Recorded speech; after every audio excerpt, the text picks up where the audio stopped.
I would say, well, I want to do that, but I just want to say, like, the most important thing to the most important takeaway from being a sommelier is, and I just want to say it one more time, is Today on Time We Discuss, I want to welcome Nathan Bihm, and it's time we discuss what it's like being a sommelier. Nathan, thank you for joining me today. hey, it's good to be here. So I meant to do this before we started recording. So for starters, am I even saying that correctly? Is that correct? The sommelier. Yes. Oh, yeah, it's funny. That is the like technical term. I've started greeting tables when I'm on the floor, just as like depending on the table's vibe, your wine nerd or your wine person. It's like, hey, That's I'm your fantastic. nerd. I'm a grape juice nerd. Let's not worry about pronouncing French if you don't want to. I absolutely love that. I'll see if I can remember to use one of those terms during the course of our conversation so I can skip the Yeah, but French. if That's you want to say wonderful. yeah, sommelier, you can just say sommelier, sommelier. Okay, perfect, perfect. So let's start there. So wine nerd, grape nerd. What do you actually do? Just to walk you through an average day, and I'll walk you through an average day when I was going through testing at the beginning of my sommelier career, just to give a more accurate one. If you're in the the education sort of grind, I would on a blind tasting day wake up at about 8:30 and get to a blind tasting group. And then I would have a quick lunch, and then I would get to my job, to the restaurant at about 2, let's say, with maybe some study in between.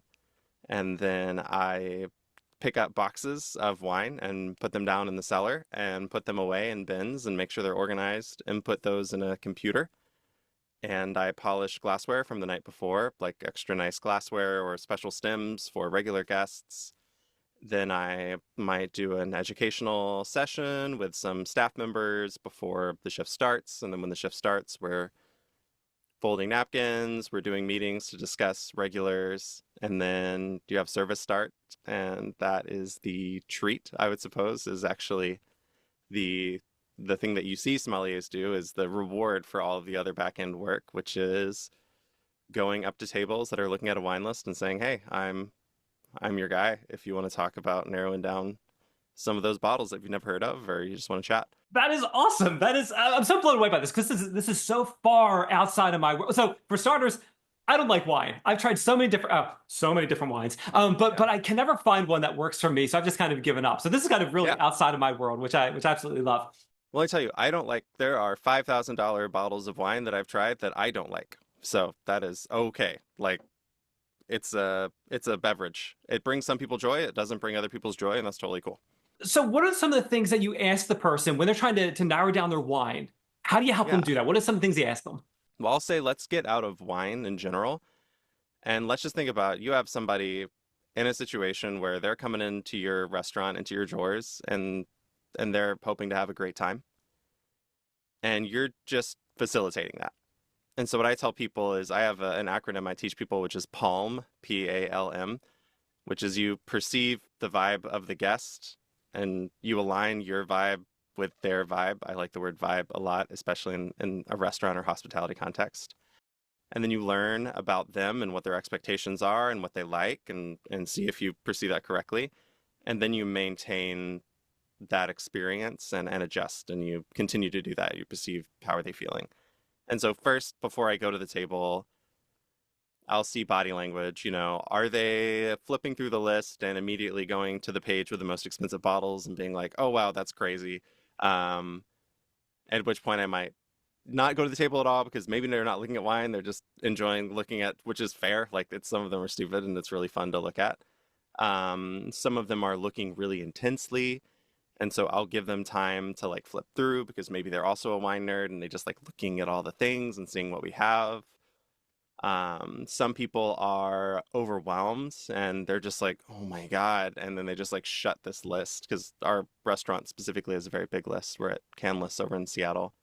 And then I'll go appropriately. In general, if it's someone that I think is wanting to order wine and maybe not just someone that we want to put at ease or be like, hey, you don't have to look at this big thing, if maybe you want beer, maybe you want cocktails, maybe you want juice, like we've got it, you're good.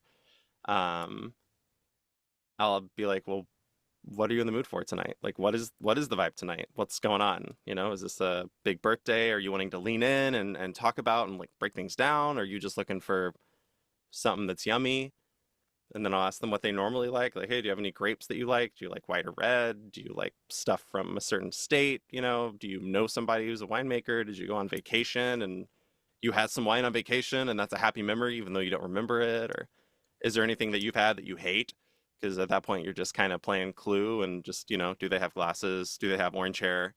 And then eventually you're getting hopefully to the point where you have something that they're going to enjoy, and then either they don't have to think about it for the rest of the night because they have the wine in front of them that they like and they can sip on it, or you're talking to them a lot about the, growing season or about how cool this winemaker is, or if you've met the winemaker. Or sometimes people know way more than me, at our restaurant. Sometimes people have been vacationing in a certain region. It's like, yeah, I've been doing this for 15 years, but I haven't been going to the same wine region for 15 years, meeting those winemakers. So sometimes it's about like shutting up and letting somebody tell me stuff and learning from a guest that is an expert in that thing because they go there every year. So it's just about perceiving what their vibe is, aligning myself to that, and then learning about what they're going for, and then maintaining that relationship, maintaining that experience.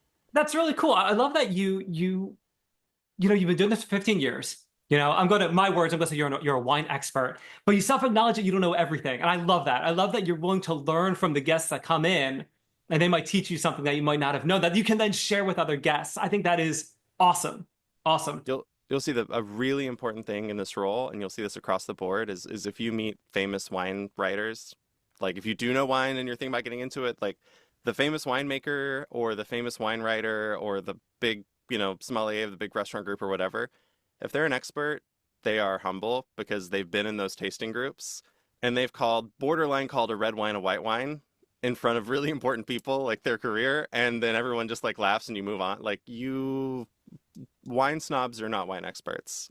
I can say that almost across the board. Okay, so you talk about what you do before you're meeting up with the guests. When your day first Yeah. starts, you talk about cleaning the stemware and cataloging the wine and all of that. What other things do you do at the back end of your day aside from greeting the guests and trying to help them with a wine selection that works for them? Do you do anything else aside from that at that point, or is like from the end of the day, that's what you're doing? I would say once you're in the shift at night, it's a lot of that. But really, you're working in a restaurant. So imagine that you're working in a restaurant. If you've ever worked in a restaurant, it's that you are. I mean, a really dramatic example is people don't expect that if they've watched, like, I don't know, one of the sommelier documentaries or things about restaurants or the menu or the bear. Sometimes they're not realizing that even though you're in here, you can sell the super fancy bottle of French wine one moment and then be cleaning vomit out of a priceless vase the next, because the lawyers in the private dining room got a little rowdy, and that is just the reality of it. So like, yeah, you might be doing something really nasty like that. You might be sweeping up broken glassware. You might be running a lot, or you should be running a lot of food. That is across the board. Anyone who has been in an expo at a restaurant, who is the person who is making sure the food goes basically from the stove to the table, is familiar with like, I need hands. And so you'll be doing a lot of that. You'll be clearing tables and changing the tablecloth and making sure everything's ready for the night. Like you're helping run a restaurant. At the end of the night, you're making sure that you have all the stuff you need for the next day. That is awesome. I love getting all of the real deal from people, Yeah. the not sugarcoating it. We learn what it's really like. Absolutely love that. I was speaking with Glenda. She was a Grammy nominated musician back in Hmm. the early half of this year, and she was talking about what it was like, working in the music industry and kind of growing, as an artist in the music industry and different things that she had to deal with. And similarly to what you're saying, cleaning up, from your example, lawyers refunding and the broken glass and that sort of thing. So I love hearing that because it gives that real perspective, the things that someone could be dealing with while they're doing this job. Yeah. Awesome, awesome, awesome. So before you talked about education, you talked about that very briefly in the very beginning. If someone wants to do what you're doing, How do they get started? It sounds like they have to go to a school of some kind. How do they get going? If you are thinking about getting started or trying out being a sommelier and you don't work in a restaurant, in America, this is different. Maybe if you're like Switzerland, there's a whole different process. But if you're doing this and you're working in the States or in several other countries, really what you need to do is email, like get onto Google and Google wine distributor your city and find a wine distributor, look for the sales reps or look for our team, email like three or four of them and say, are there any blind tasting groups in the city? And then try to get into one of them. I say email a rep, like a sales rep from a wine distributor. Those are the people who are selling wines from importers to restaurants. They're the middle people. Um, Email them because they will answer their emails. Most sommeliers and wine directors will not answer their emails quickly because they're doing all the stuff I said. Uh, and try to get to know people. Show up, be serious, bring the wines that they say to bring. Um, a lot of those people will have recommendations for some books or some blogs. Yeah, show up, bring the things that they bring, prepare the way they tell you to prepare, because there's a lot of standardized ways to do that, and get to know people. And that is where your career will start. If you make that a massive priority in your life, is to make time for a weekly blind tasting group with professionals going for exams, that your career will go from there. Depending on your city, they might focus on different exams. They might focus on different ways of studying, but they're the people that are working restaurants. If you do want to try out, if you've never worked in a restaurant before and you want to break in, then they can connect you with a good one and you will go in and start washing dishes and bussing tables. And you'll probably do that for like a year or two while you do the blind tasting group and study. And then from there, you'll know. You'll know if you want to do it. Talking Yeah. about those exams, what are they like? They are increasingly brutal the higher up you go. They involve a lot of study of just like anything else, the theory of wine, and you'll have wine textbooks. So it'll be a 3 day process, not a class or anything that you prepare for, and you go in and one day will be taking a written test and answering questions about, who makes this wine? Where is this producer from? This region uses which grapes? And then for the top people, it's, in Hungary, in this region, what is the river that runs through on the north side and what is its significance, in the climate? Or what is the subsoil of this subregion of this obscure area of France? And why is that important? And name three producers of that area and name five synonyms for that grape. It's like insane. It's really, really intense. And then you have service, which will be you serving some of the top experts in the industry. And they will put you through the ringer, asking you a ton of questions. They'll be like, well, what's good about this vintage? What's good about that vintage? And you'll need to pour wine into one of those decanters. You'll have to open up a bottle of champagne perfectly. You'll have to pour perfect levels, et cetera, et cetera. You might have to make a cocktail. And so those are all things that you will practice with the study group and with that community that you tap into. And then the last one, which is the one that's really famous, but it's actually one of the most straightforward ones, which is blind tasting. And that's the blind tasting group.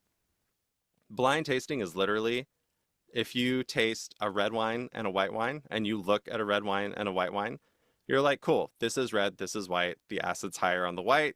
The tannin, the thing that happens whenever you have an oversteeped black tea, that feeling is higher on that red. And you're like, cool, so this is a white wine and this is a red wine.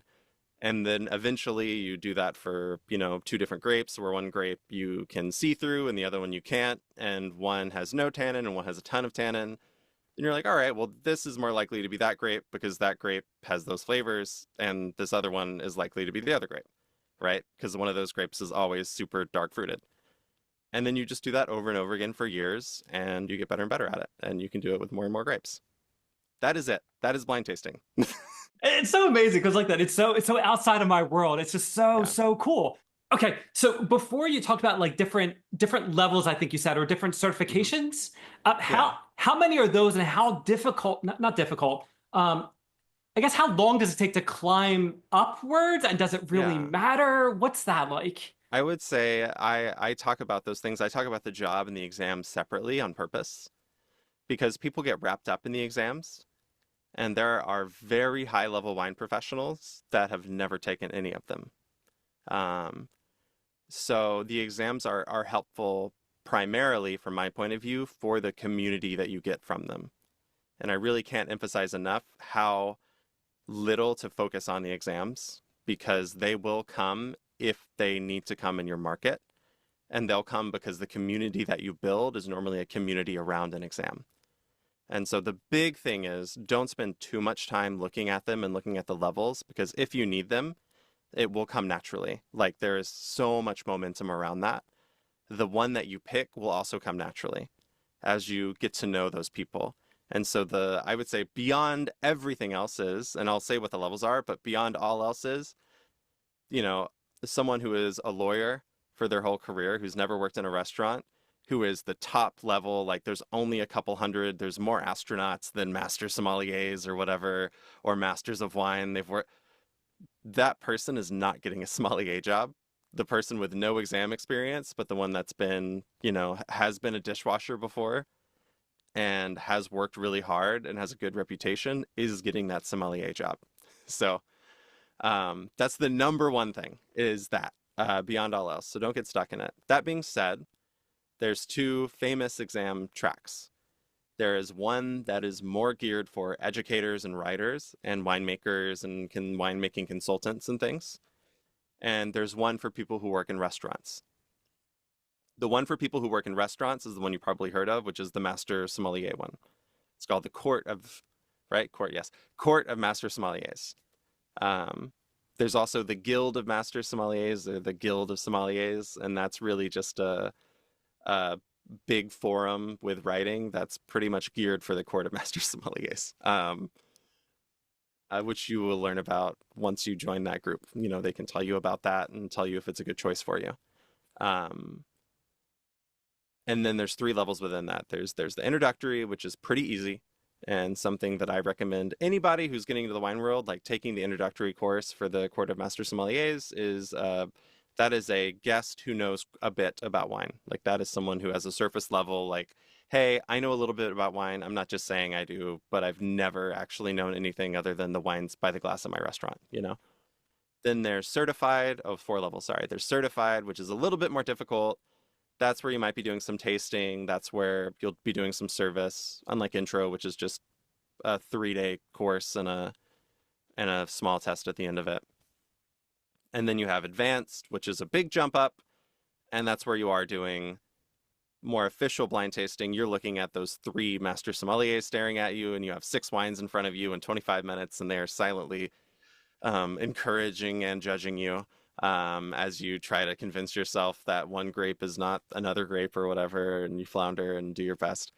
And you'll be doing that more intense, table side thing. And you have masters, which is the one that people are fascinated with because it is difficult. It sounds like that this is one of those jobs where it's like the most important thing isn't necessarily a credential. It's more about learning the craft, if you want to call it that, learning the craft and then meeting the right people. That's probably the way you're going to get to do what you're doing. Does that sound right? 1,000%. The best way to be successful as a sommelier is to try to always surround yourself with restaurant professionals who are smarter than you are, both inside and outside of work. Find people who are smarter than you and get a job there, working from the bottom up. And then find more people who are smarter than you at a different restaurant or at a different city and get a job there, working at the bottom. I was a general manager of a restaurant and then I went to be a food runner at Canlis, and work your way up and be humble and find people in those tasting groups who are smarter than you and show up and respect their time and try to lift them up as well. And continue to do that. Rinse, wash, repeat. If you do that you will be successful. I would say also remember that in any organization that you're in or any role, any industry, at the end of the day, it's about why are you getting paid by the person paying you. So the person who's signing your paychecks, why are they signing your paychecks? And it's not because you are really good at blind tasting, it's not because you worked at a really fancy restaurant. It's because you are increasing or you're contributing to the brand in that marketplace. It's because you're increasing profit, you're decreasing cost, and yeah, you're making uh, the guest experience better, and you're making the experience as an employee better. That's it. And so you're really just trying to get better at those things, right? Contributing to the brand and making the restaurant more profitable. That's all owners care about at the end of the day. It's interesting. Speaking to so many different people, there are a lot of themes that kind of appear over and over again. And most recently, I remember I was speaking with Eric Astor. He is an audio engineer in Los Angeles. And very similar things, he was talking about, at the end of the day, his job is to get the ideas that artists, musicians have, the ideas that they have in their head, and get them out, get them recorded in the way that they hear it in their head. And that's the Yeah. most important thing.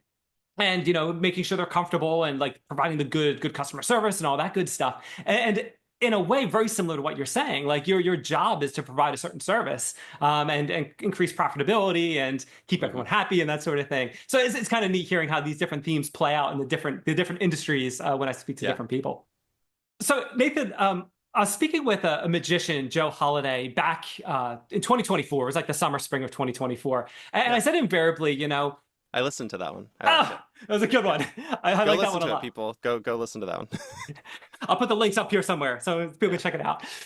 But one of the things I said to him, and I referred him back to another time I'd asked the same question, but I'll put it in perspective for you. When you're going to a dinner party or a friend's house or something, are you automatically the guy that's in charge of bringing the wine? How does that work out for you? The wine snob is not the wine expert.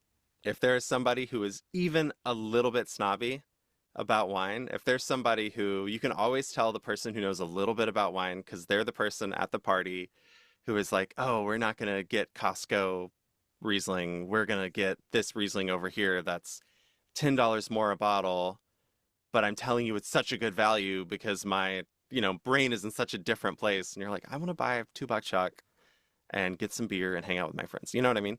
So you will be, and a lot of times my job as a sommelier for my friends or as the wine guy for my friends is to really emphasize how unimportant it is because it's about the memories that we're creating together. And so, yeah, I would say my main role as a wine guy is just to convince people that it doesn't matter and that they should just drink what they want to drink, and that's it. So I'm never bringing a special bottle just for me. That's so cringy. It's so cringy, and it's such a like. There's a saying that there's nobody who knows more about wine than someone who just passed advance. They know more about wine than anyone. But that goes for every level. Like there's a lot of people who will pass the intro, and all of a sudden they're going to their friends' parties and they're bringing a really fancy bottle, and then maybe they'll let their friends have a taste, but they don't want to have the $2 chuck. And then once you get to a high level wine expert, they're the ones drinking the $2 chuck or a Miller High Life or whatever, or meeting people at their level, or not drinking at all. If people like don't drink, like not bringing their own wine to have with dinner while everyone else is not drinking, like that's so cringy. So my role is really just to make people feel comfortable, and that's also at the restaurant. It's like it's okay if you don't like wine, or it's okay if you don't like expensive wine or all wine. That is awesome. Love that. Absolutely love that. Okay, so one other question I like to ask. I like to identify different barriers for people. Yeah. And the classic example I use on the show, I was a web developer. And if you don't like sitting at a desk for 8 hours a day or being in front of a computer for 8 hours a day, web development is not for you. So I want to think about your job as it is, and think about one characteristic that if someone has a problem with this thing, then this job is not for them. What would that thing be? What I would say is the number one is nights, working nights and working holidays. I was speaking with Dr. Emma. She said the exact same thing. She was a pediatric neurologist, and Yeah. said the exact same thing. Nights and holidays, because that's something you want to do, especially in the beginning. Nathan, I am running short on time, but one thing I like to do whenever I'm speaking with someone is to give them the opportunity to talk about a project they're working on, a cause they believe in, their business. So if there's something specific you'd like to discuss, the floor is Yeah. yours.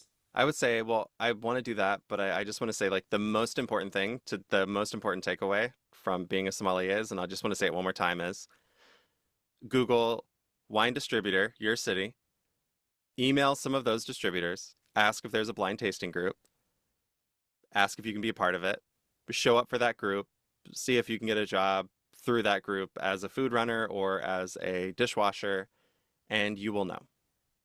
You will know very quickly. That is it. Like, that's the way to do it. So, yeah, if you want to be a sommelier, don't overthink it. That is one, two, three. Email distributors, get into the blind tasting group, get a job as a dishwasher or a food runner at not even a bad restaurant. That's it. Don't overthink it. For myself, I now teach restaurant managers how to communicate better, how to have better conversations with their direct reports and with their bosses, because I spent a long time in my career seeing a lot of people promoted into management that were really good at studying for the exams or really good at doing the thing, but maybe not as good at having conversations with their direct reports and helping people get better.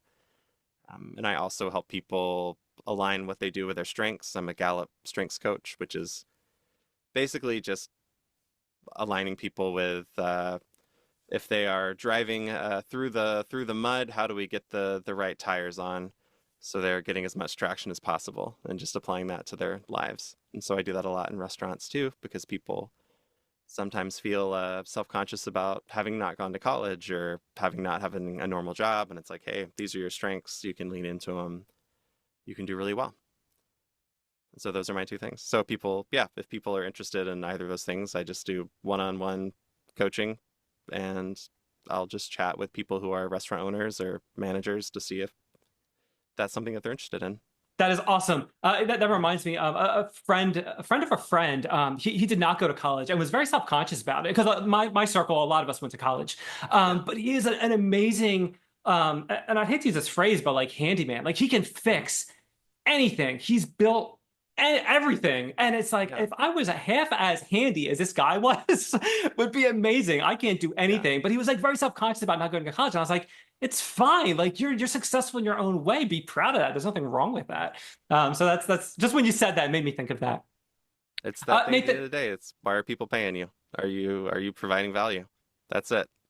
exactly. Nathan, I'll make sure I get links from you for everything that you provide with the coaching, all that stuff. I'll make sure I get links from you. I'll put them in the show notes. They'll be in the description. They'll be all over the place. So when people are trying to find you, they can easily find you. Yeah. Nathan, it's been awesome having you on time to discuss and we learn what it's like to be a sommelier. Thank you so much.